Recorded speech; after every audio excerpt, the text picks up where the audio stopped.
Quando é impostura? É quando você veste um esquema motor que já está aí reificado, né, para se apresentar e ser reconhecido no mundo, né?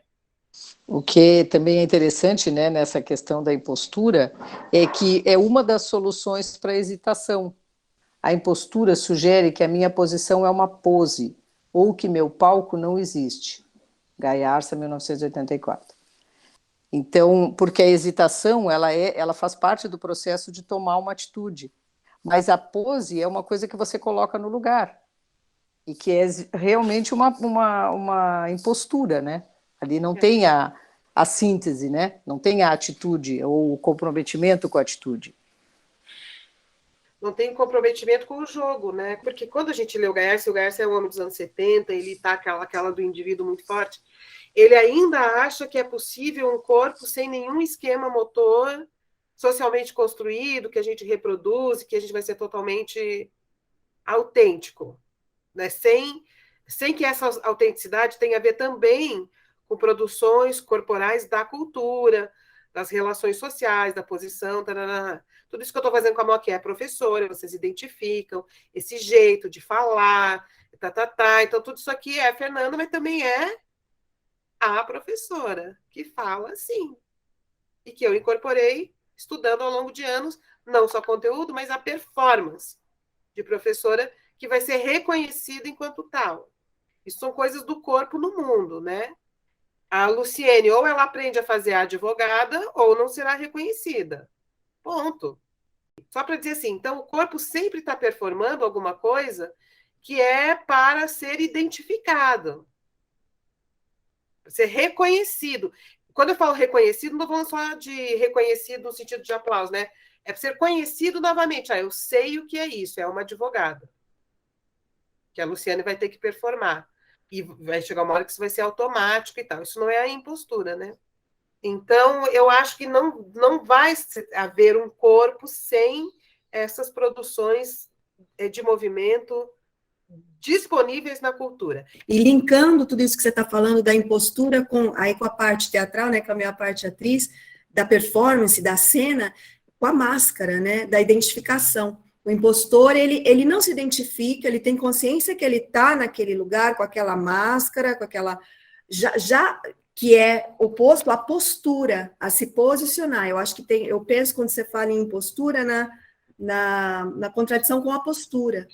E como você se coloca em cena. Quando vocês falam, dá a impressão, então, que todos nós, junto às nossas posturas, precisávamos desenvolver um devir impostor? Nesse sentido, de não identificação, e não no sentido da malícia, porque às vezes a impostura é contingente.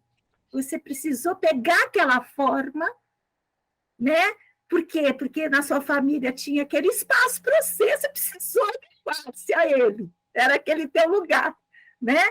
E você se tornou uma impostora. Então, talvez o trabalho da clínica seja perceber as nossas posturas e transformá-las em imposturas, as nossas imposturas e transformá-las em posturas. Não sei, tem um lugar aí interessante, né?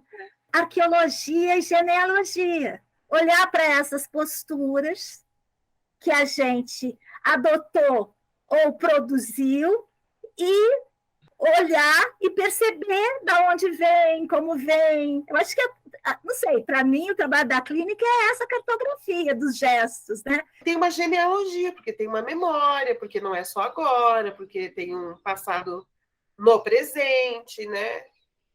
Investigar as relações, as origens, né? E eu acho que nessa investigação já perde aquela ilusão que decalca, que se identifica completamente com aquilo. E isso eu acho que já é bastante terapêutico, né? A impostura está ligada ao caráter sério da filosofia em alguns ambientes intelectuais. Um sério a serviço da máquina social. É esta máscara séria que vem sufocando o pensamento brasileiro, onde ela mais profundamente aderiu ao rosto. Vale dizer, mesmo que se trate de especulações sem qualquer raiz, na realidade que nos circunda. Gomes, 2001. Seria, então, preciso passar-lhes uma descompostura, fazer perder a pose. Essa descompostura é em função de que naquela posição né, do ecletismo que você falou, aquilo não é lugar nenhum. E a descompostura como técnica. E quer passar uma descompostura em clínica? Porque ela está num lugar que ela não cabe bem. Está mal posicionada, né? Mal localizada e sofre, né? Porque a gente pode levar isso para um campo bem largo, né? Por exemplo, eu tenho visto muito o jovem está saindo da universidade achando que já está pronto, que já tem que fazer sucesso.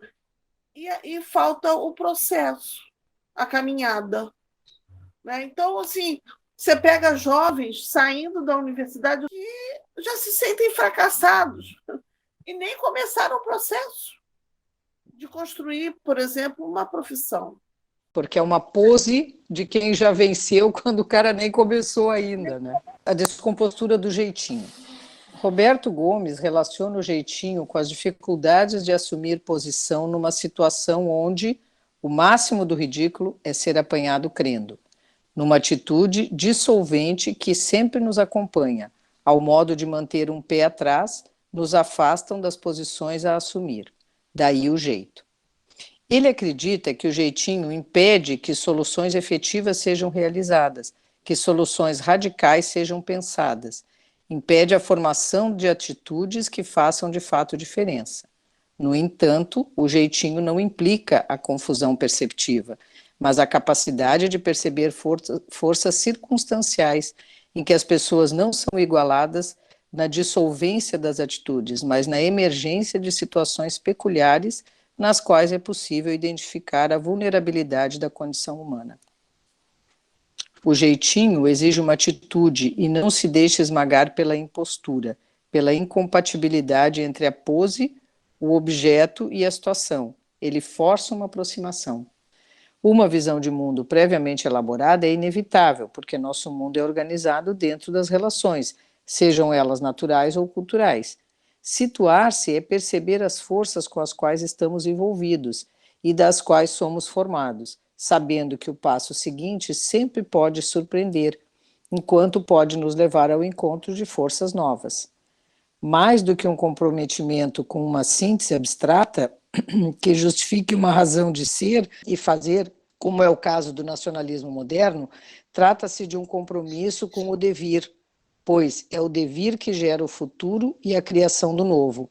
Nele não há o esperado, nem o previsível que se busca nas causas. Gomes, 2001. Considerando que a nossa estrutura, né, que o nosso corpo é assim, bípede, oscilante, nananã, você põe esse corpo para dentro do texto, das teorias, né, dos modos de ver. Eu gosto disso, né? Isso lhe dá literalmente chão, né? E a teoria ganha visão.